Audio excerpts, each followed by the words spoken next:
মূল্যায়নের ধারা চেঞ্জ হতে এবার রেজাল্ট একটু হয়তো রেজাল্ট পাশের হার কমে গেছে। পাশের হারই এত কম হয়, জিপিএ 5 এর হার আরও কম।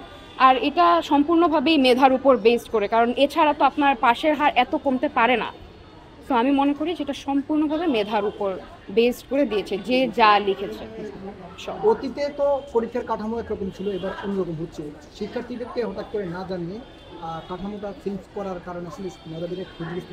হ্যাঁ, এটা আসলে আমরা জানতে পেরেছি যে আমাদের এবারে রেজাল্ট খুব কঠিন করে দেখা হবে, এটা আমরা জানতে পেরেছি এইচএসসি চলাকালীন।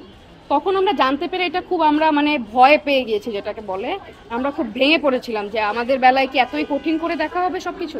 কিন্তু আমি মনে করি যে এটা একটা ভালো ডিসিশন, আমাদের জন্য খুব ভালো, আমাদের ফিউচারের জন্য খুব ভালো। কারণ এটাতে আমরা যে যার যতটুকু ক্যাপাবিলিটি, যার যতটুকু নলেজ আছে, সেটার উপর বেসড করেই সবাই সবার মার্কস পেয়েছে। প্রশ্ন অনেক হার্ড ছিল এবার, কত বছরের মধ্যে আই থিঙ্ক টাফেস্ট প্রশ্ন এসেছে। প্রশ্নের স্ট্যান্ডার্ড অনেক চেঞ্জ করে দিয়েছিল, আর প্রশ্নে অনেক ভুল ছিল। সো দ্যাটস ওয়াই ওটার জন্য অনেক প্রবলেম হয়েছে এক্সাম হলে সলভ করতে। সো অনেক হার্ড ছিল। সো এবার এই জন্য আই থিঙ্ক রেজাল্ট একটু ডিটোরিয়েট করেছে সবারই, বিকজ প্রশ্ন এত হার্ড ছিল, রেজাল্টটা আসলে খারাপ হওয়াটা স্বাভাবিক। বাট আই থিঙ্ক অ্যাডমিশনের উপর মানুষের মেইন ফোকাস করা উচিত আদার দেন রেজাল্ট। আর এইবারের ফলাফলের 61 জন ফেল হওয়ার কারণে আমি আরেকটা জিনিস বলবো, সেটা হচ্ছে পরীক্ষায় সরকার চেয়েছেন মেধার মূল্যায়ন হোক। সেক্ষেত্রে যেটা হয়েছে 15 বছর, গত কয়েক বছরে যেটা হয়েছে যে লিখলেই নাম্বার, লিখলেই বা সেই ধরনের প্রশ্নের ধারা চেঞ্জ হয়েছে, খাতা দেখার ধারা চেঞ্জ হয়েছে।